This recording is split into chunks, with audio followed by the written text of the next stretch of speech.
gosto de brinquedo bonito. Me incomoda a ideia do brinquedo espalhado pela casa e aquela coisa ser desarmoniosa.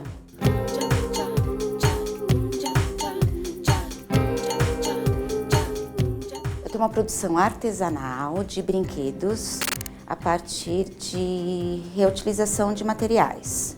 A gente só usa materiais orgânicos, então eu trabalho com madeira, algodão, cola à base d'água, tinta à base d'água, cera orgânica. Então a gente prioriza os materiais de origem natural mesmo. Surgiu por causa da maternidade.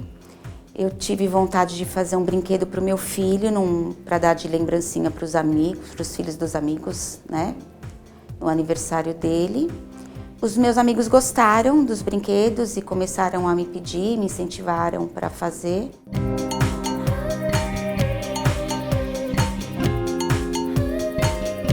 Para Tom Zé foram os blocos de construção, que são peças de madeira de diversos tamanhos, formatos e espécies de madeira, né?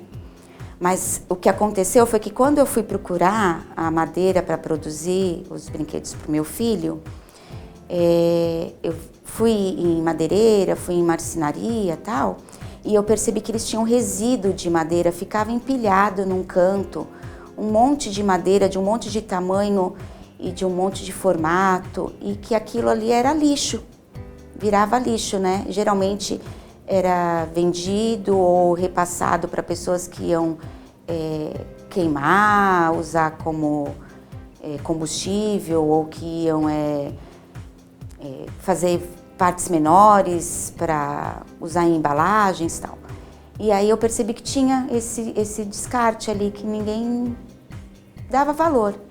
E aí a ideia de produzir os brinquedos entrou nesse propósito, de absorver esse resíduo que era gerado.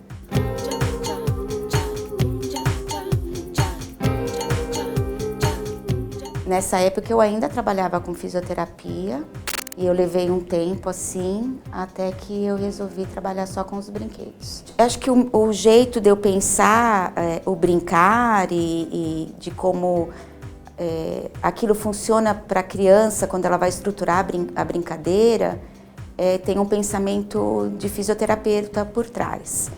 Na época, meu filho tinha 3 anos e eu acompanhava as brincadeiras dele também, né?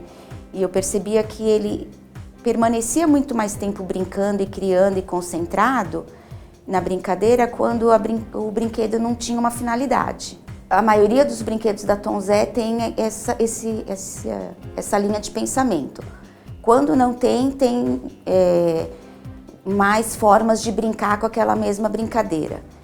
E eu também me preocupo em fazer um brinquedo que que seja interessante para a criança em diversas fases da vida dela. Então ela vai brincar com 2 anos, ela vai brincar de uma forma, com 4 anos ela já vai pensar de uma outra maneira, para que realmente seja sustentável.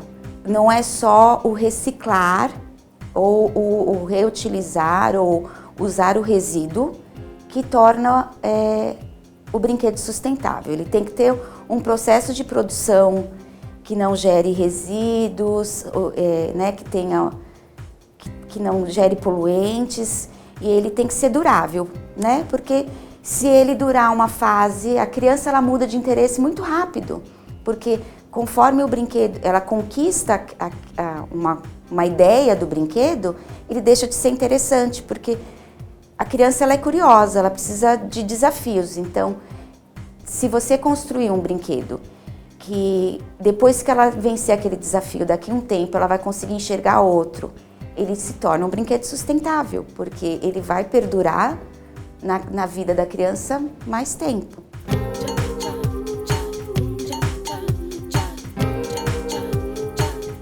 É a brincadeira aberta, né? Você não tem uma finalidade, né? Que você aperta um botão e faz um barulho. Ou você encaixa a pecinha naquele lugar e você conseguiu. A criança vai fazer 2 ou 3 vezes, ela vai entender como funciona e ela não vai querer mais, né? A ideia de que a criança gosta de brinquedos de barulho, de brilho, na minha experiência pessoal, é meio equivocada, porque a criança gosta de imaginar. Então, se você fornece todas as informações já no brinquedo, então o brinquedo já tem olho, boca, braço, ele já faz isso ou aquilo, ele já te responde. Chega uma hora que aquilo perde a graça, porque ela já sabe o que vai acontecer, né? Já é esperado pela criança. O legal são as tentativas e os erros, né? Dela tentar e não conseguir, tentar de novo. Então, quando eu penso em brinquedo, eu penso nisso também. Gosto de trabalhar a parte sensorial também, né? Então, o toque da madeira, o peso, o cheiro, são coisas reais.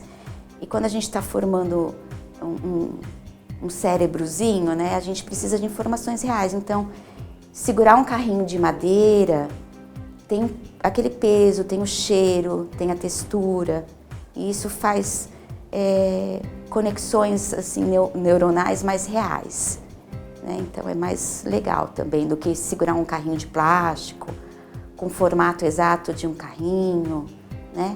Ele não dá margem para a imaginação, a informação está toda ali já.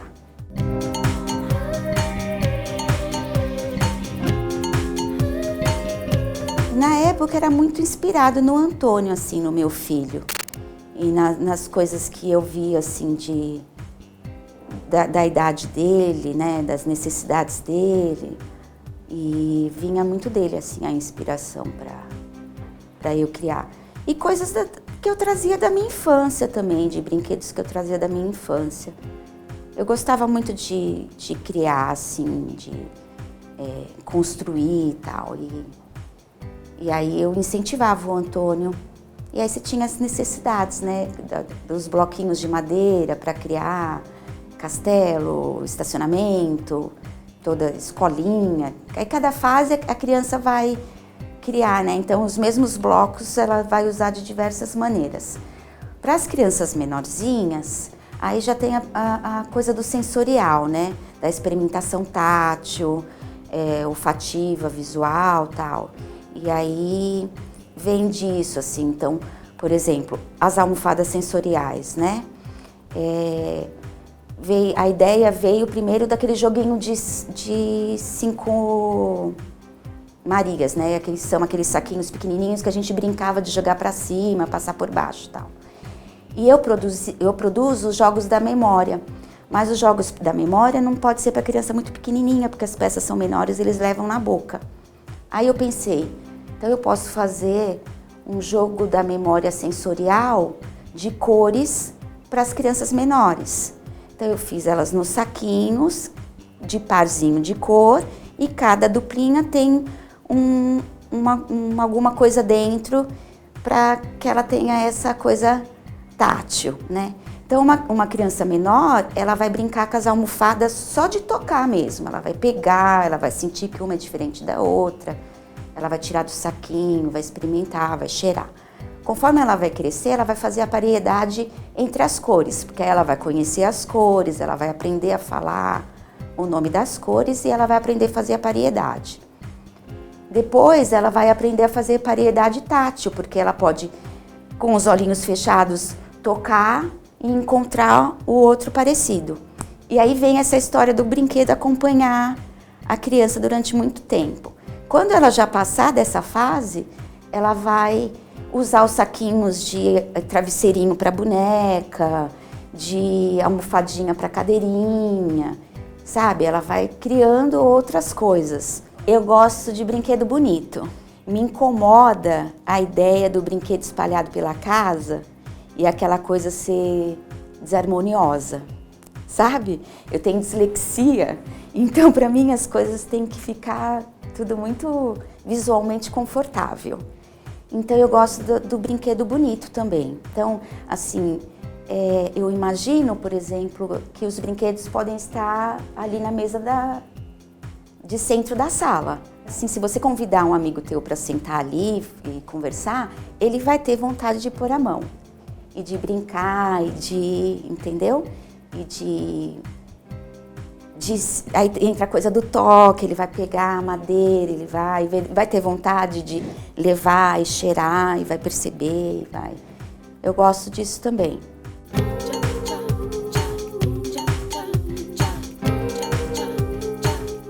Eu gosto de inserir para a criança o culto ao belo, ao bonito.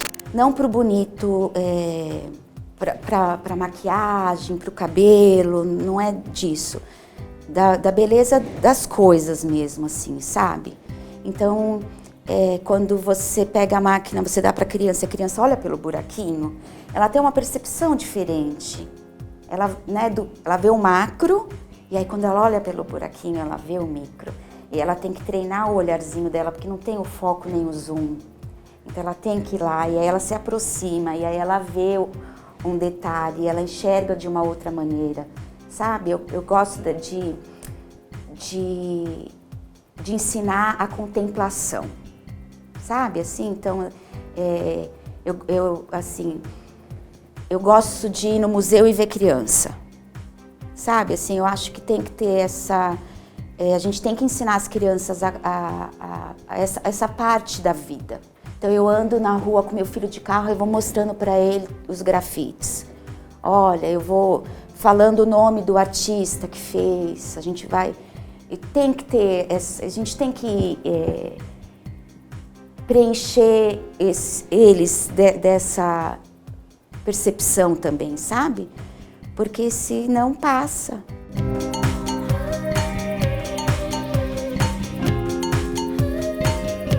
O que me chama atenção nesse brinquedo é que das possibilidades, né? Quando o Antônio era pequenininho, me incomodava o fato de eu ir ao restaurante e ele não conseguir ficar com ele ali na mesa. Então, para ele não era legal, para mim não era legal, tal. E estava começando a história do celular para as crianças e eu também não queria, né, ceder ao celular. E aí a ideia de ter um brinquedo de fácil levar e com muitas possibilidades, tal, para mim era legal, eu levava na bolsa. Então é um saquinho de algodão que tem bordado o jogo da velha, então dá para brincar de jogo da velha. E aí tem as fichinhas, que elas são pintadas com tinta lousa. E você pode escrever também, então dá para brincar de forca, dá para brincar de jogo da memória, você pode desenhar os pares também, dá para fazer continha, você faz a continha. Então você cria um monte de situação com aquele brinquedo que você pode carregar para lá e para cá. Você vai deixar a criança na casa da tua mãe para ir no mercado rapidinho. Então, você leva a criança e o joguinho. Então, já é um tempo que a criança vai ficar entretida ali com a pessoa. Então, é bem versátil, assim, né? E também sustentável, que você brinca com a criança durante muito tempo também.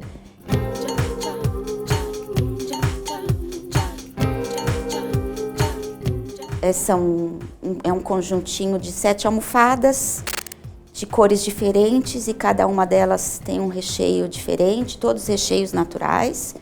Então tem desde bolinha de madeira, fichinha de madeira, ervinha com cheirinho, então tem a experiência olfativa também, tem enchimento fofinho, então a criança vai ter essa percepção tátil, tem também tem a experiência de conhecer as cores, e tem a experiência de fazer a paridade, ela pode contar, ela pode empilhar, e também dá para levar na bolsa também, porque é um brinquedo pequenininho. Dá para criar um monte de brincadeira assim também. Depois de um tempo, né, a criança vai querer empilhar também, porque tem os formatos diferentes, e aí vai ficar mais difícil de empilhar, para equilibrar uma almofada em cima da outra. Colocar algum objeto em cima também, para não cair. E aí dá para brincar de 2 pessoas, quem consegue empilhar, ou quem coloca um saco em cima do outro, difícil para o próximo não conseguir. Aí tem que usar a imaginação, dá para fazer um monte de experiência.